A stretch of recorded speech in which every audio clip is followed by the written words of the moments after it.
welcome back to another episode of Words That Kill. And today we're talking about the death of the villain. And we have fantasy author Brand J. Alexander with us to talk this subject. And I'm going to let him introduce himself, so take it away. Hi, my name is Brand J. Alexander. I'm a fantasy author, which apparently means I habitually create characters and kill them. And so that's what I'm being accused of. So I guess I will stand trial for it now. Okay, so first thing we're going to talk about is crafting a hero or the protagonist into a killer. Or do you prefer to choose another way to kill off the villain? Depends on the situation, but I think crafting a killer, it kind of depends on the story. Some people, usually if you want to keep them heroes, you want them more kills out of necessity or duty, or you want some kind of a moral background.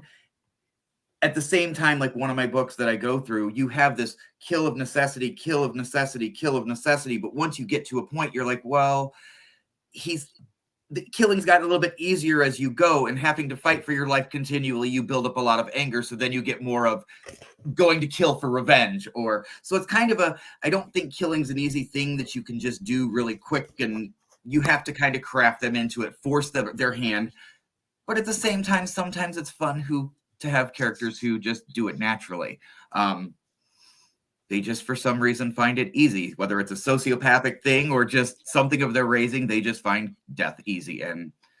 But yeah, I kind of like to craft them in different ways, because every killer, I think, kind of finds their way to it in a different path. And it also depends whether it's a villain or a hero. So with your heroes, you've kind of blurred the lines a little bit in some cases between being the hero and being the villain. So I have a very righteous hero who is very, he does everything right. Now, his people aren't exactly the most peaceful, so killing isn't unknown to them. But he has gone through, and the first one was just save your life.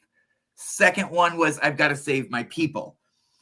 Third one, it was a necessity, but at the same time, there was a lot of anger and hatred behind it.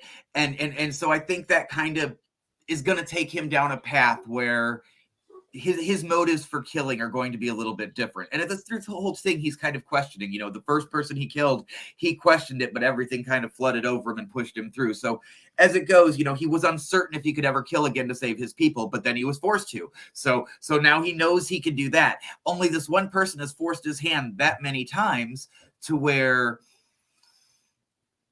he's had to kill somebody so many times that now it's finally like, okay, well, to save myself and my people, I need to kill that guy.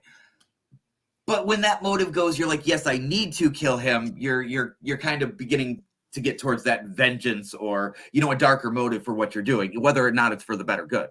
Okay, so that actually segues nicely into the topic revenge versus justice, the motivations for killing. So what do you prefer?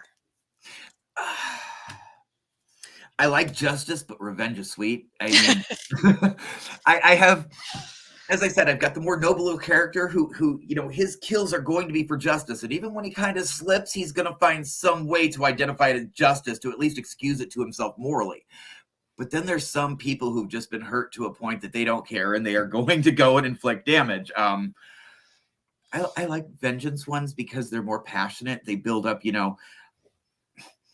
one kills out of desperation, one is out of desire. And I think that's a little bit more fun to write, to go into that person's perspective, because it explores death in a completely different sense. Most people are fearing death and running away from death. And then you get to take this villain and be like, well, no, they actually crave it.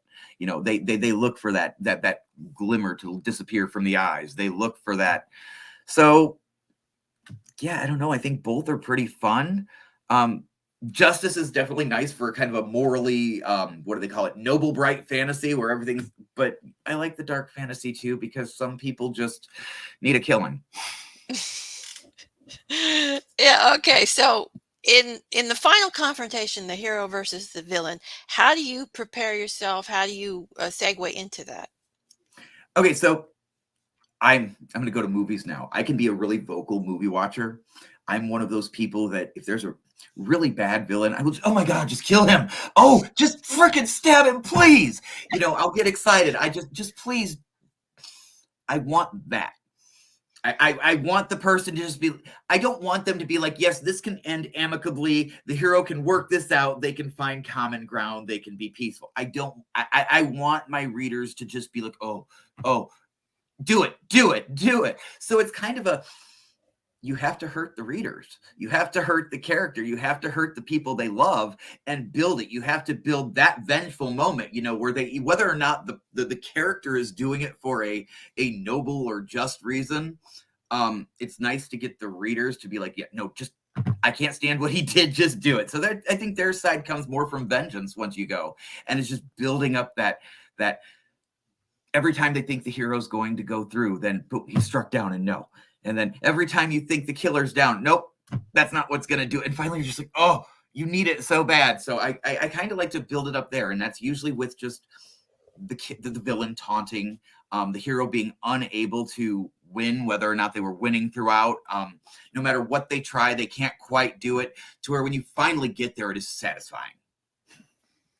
Okay, so when you're crafting a villain, you have to create at least a little bit of sympathy to make him a well-rounded character. So, how do you go about that? And do you think it gives them a more emotional death scene? See, I don't know. Okay, I think it depends on the villain. I like to have some villains with some emotional depth, but like if you look at like Freddy or Jason, there's really nothing redeemable about them. You're not going to be like, well, but Freddy was a really nice guy when he was alive. No, actually, if you follow that backstory, that doesn't turn out so well.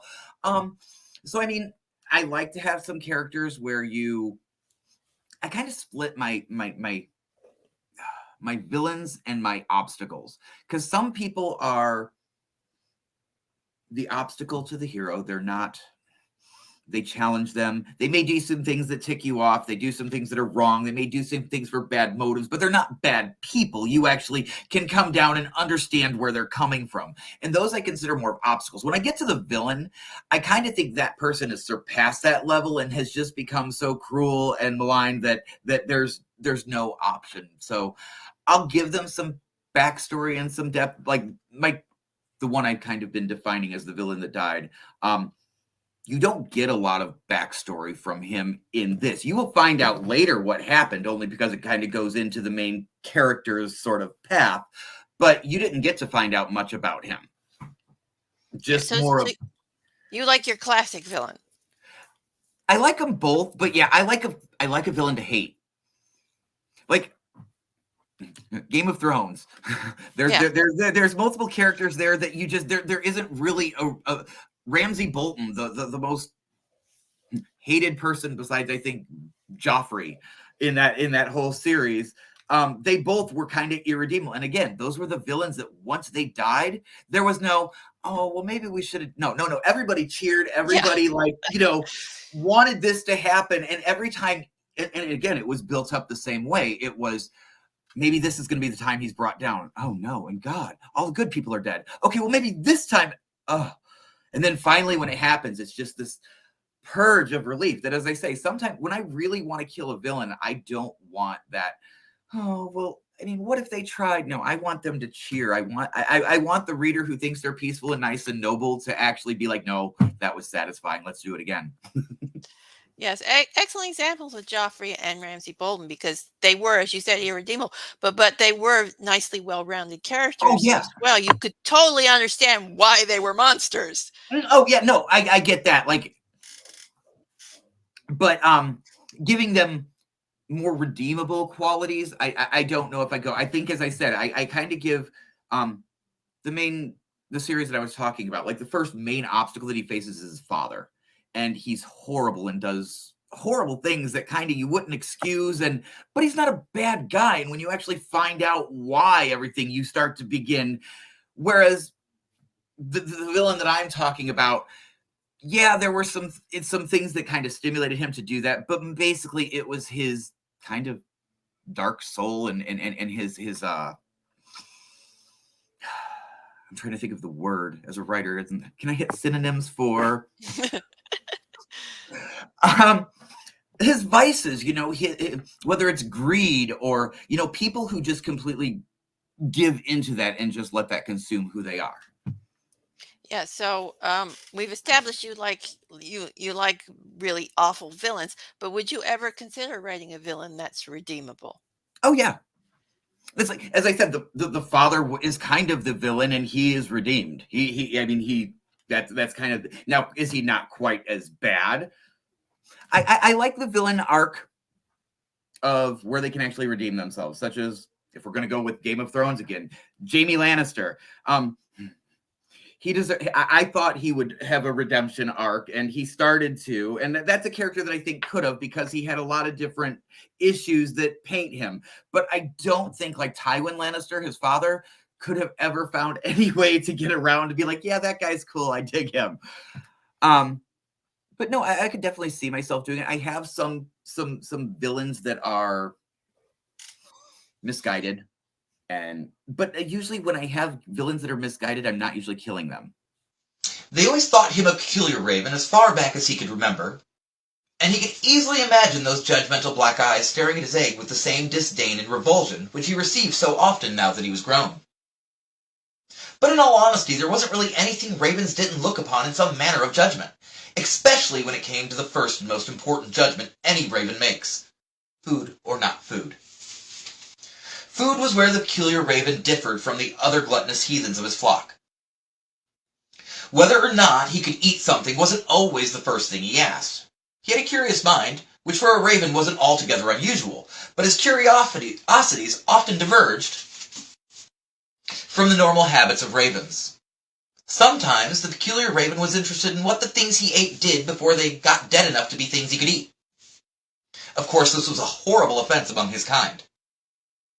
They were regal ravens, standing above all other creatures and only showing interest when those lower beings died and became worth noticing, or at least worth eating. They were arrogant birds, though truly they didn't deserve to be. This was another place where the peculiar raven differed from his flockmates. They were slovenly and ill-kept. They were practically as disgusting as vultures, and those heathens couldn't even have feathers on their heads because of their horrible dinner manners, yet they dared call themselves regal. Of course, the peculiar raven had actually seen the kings among beasts, not just when they were bloated with rotten insects, but when they were alive in their regal state. He understood his flock was far from what they thought of themselves. He didn't scorn them for it. But he did wish he could change it, make them better. But they did scorn him for his differences, the very differences he thought to gift to them, to show them a better way. When he daintily pecked at the carrion, tearing away bits so as not to get the filth all over, they taunted him, and dove headfirst into the feast, gorging until they dripped with ichor down to their gizzards. As he preened away anything that got onto his feathers until they gleamed even in the sunlight with the dark of midnight, they bumped up against him, rubbing their offal onto his freshly cleaned feathers. It was this supposedly regal behavior that even eventually drove the peculiar raven to become even more peculiar. Okay, you touched on this earlier but what are the ramifications on the protagonist of killing the villain? Are you going to explore that? Oh, Is definitely it kind surprised. of like all this killing is going to suddenly hit him one day and Well, he's and going to that's have like PTSD or something? well, it starts like I allude to it throughout. His first death was just spur of the moment. I almost died. I did what I knew out of instinct, and we're off. And my whole entire life became chaos after that. So while he's stopped, and every time he kind of gets a chance to take a breath, the most he can do is think about the trauma of it and whether or not he's going to be able to do it again, because he knows he's going to have to. So he's never gotten the once. By the time I've gotten to like the second book, as I said, you have the 3 deaths that kind of, as they progress, it's to save my life, it's to save my people's life, and then the third one, as much as it's to save everybody, it's kind of there's a bit of relishing that death, and it starts to change him, because once you kill one person, you've been through it, you've been the trauma. I think of it as like shots. If you go to, I've been through a lot of hospital experiences. So if you go and get the shot and it hurt one time, the next time you go, you're really going to expect it to hurt. And then it doesn't so much, just because that was your anticipation. Well, that's the thing, once you kill somebody and you get hit with that pain, if you're forced to do it again, you're going to realize, well, that wasn't as bad as it was last time. And then you just get a little bit number and number. And I always say, if you're going to kill people, it takes a little bit of your humanity. And that's another reason where my villains, if you get the full on villain, for me that deserves the death, it's usually somebody who is just killed so much for such despicable reasons that they have burned away every last fragment of redeemable humanity. So, and that's the danger for the hero, is if you're going through and killing people, you better be making sure that you're doing it for the right reasons. And at the same time, even while you're doing it for the right reasons, it's still going to take a piece of you. So, how much do you consider reader reactions when you kill off characters? Oh, I definitely do. I like to build it in shock. Or as I said, like with the villain death, I want the person to stand up and cheer and just be like, yes, yes, I'm working for that because that's what I want. I don't know, it's kind of building a rhythm into it until a crescendo. You just have to. You're hitting the beats. Yeah, I mean, it's. I don't know exactly how to explain it, but when it's the same way I would write a scene. If I'm writing a battle scene, the rhythm of the words have to pick up the emotion and the going you feel, either whether the sentences are getting shorter and faster and more distinct. You know, you're starting to feel the directness of the story build up, or yeah, there's just kind of a pattern to building to that moment. But at the same time, I love it. For villains, I like to make it feel like, okay, this is just another one of those times where it's not gonna work because we just can't kill this guy, and then finally when it does, you're like, oh my god, it worked. But with regular characters, with like the heroes or the hero's family, or I like to make it unexpected. I like it to be just kind of a shock. You don't see it coming. You think there's a way they're going to get saved. You think, and then just wait, what? I definitely want, if it's a villain, I want you to stand up and drop the book and cheer. And if it's somebody who's kind of a character that I've gotten you to care about, I'd like you to just kind of like stare at the wall for a little bit and go, whoa, what? Okay, so do you lean into some of the tropes about the villain's death? Because you mentioned you'd like to do the build-ups and can we kill him? We can't kill him. So it's sort of like the fake out a little bit, and then there's the villain monologue. Do you do any of that, or do you twist it, or? I think that's a trope I can't let go of. I like the villain monologue. You need that point where the villain is just like. So, okay, if you're saying how I like them to die, the trope that I like the most, I like them to be devoured by their own vice. Whether it's their arrogance, their greed, I like the villain to be like, yes, I have completely destroyed you. I am ruler. I am here. And then go, yeah, but you're not.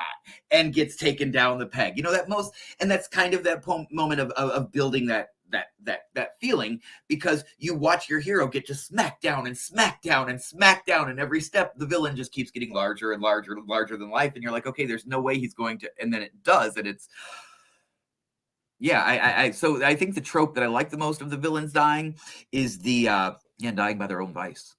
Yeah, well, it's actually very realistic because I mean most criminals, murderers, they just do that one thing that trips them up and gets them caught. So it's the same principle. Okay, so the villain's dead. So now what? What do you do next on the plot, on the sequels? Do you build a new villain, or do you sort of give them a happy ending? I write a lot of progression fantasy. So my character is going to slowly come into the strength that he's eventually going to get. But to get there, you're going to have to face an escalating series of villains, of challenges.